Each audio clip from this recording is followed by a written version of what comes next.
இயேசு கிறிஸ்துவின் இணையற்ற நாமத்தில் கர்த்தர் நன்மையானதை தருவார் என்கிற ஆண்டவர் கொடுத்த வாக்குத்தத்தத்தோடு கூட சேர்ந்து கிறிஸ்துவில் விசுவாச ஊழியங்களின் சார்பில் உங்கள் அனைவருக்கும் என்னுடைய அன்பான வாழ்த்துதல்களை தெரிவித்துக் கொள்கிறேன்.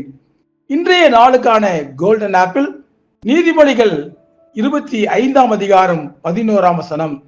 ஏற்ற சமயத்தில் சொன்ன வார்த்தை வெள்ளித்தட்டில் வைக்கப்பட்ட பொற்பழங்களுக்கு சமானம்.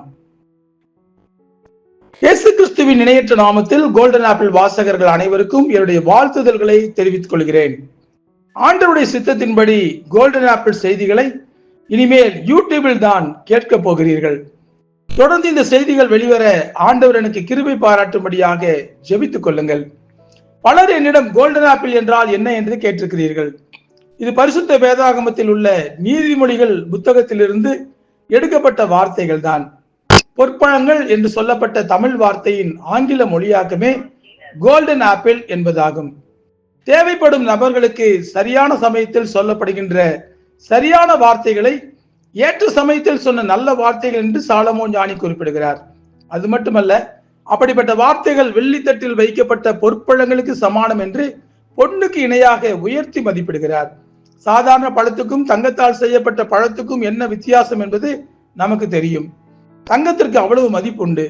ஏற்ற சமயத்தில் சொன்ன வார்த்தை அப்படிப்பட்ட விலையுயர்ந்த ஸ்தானத்தில் வைப்பதற்கு ஒப்பானது என்று சாலமோன் கூறுவதில் அர்த்தம் இருக்கிறது.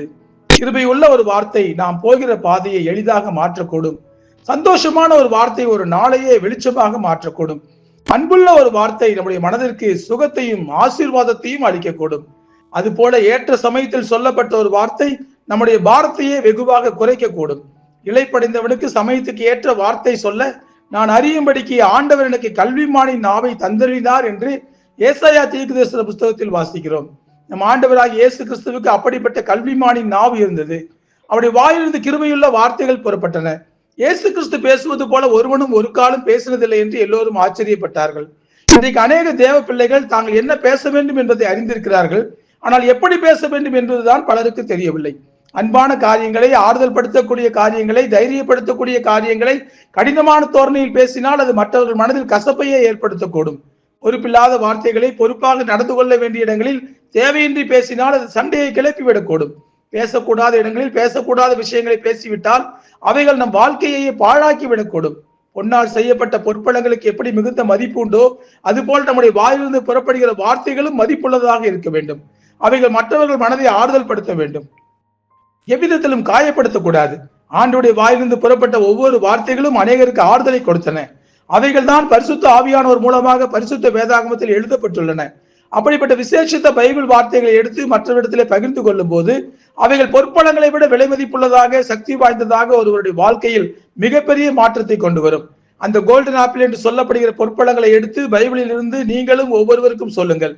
கெட்ட வார்த்தை ஒன்றும் உங்கள் வாயிலிருந்து புறப்பட வேண்டாம். பக்தி விருத்திக்கு ஏதுவான நல்ல வார்த்தை உண்டானால் அதையே கேட்கிறவர்களுக்கு பிரயோஜனம் உண்டாகும்படி பேசுங்கள் என்று அப்போஸ்தலனாகிய பவுல் சொல்லுகிறார்.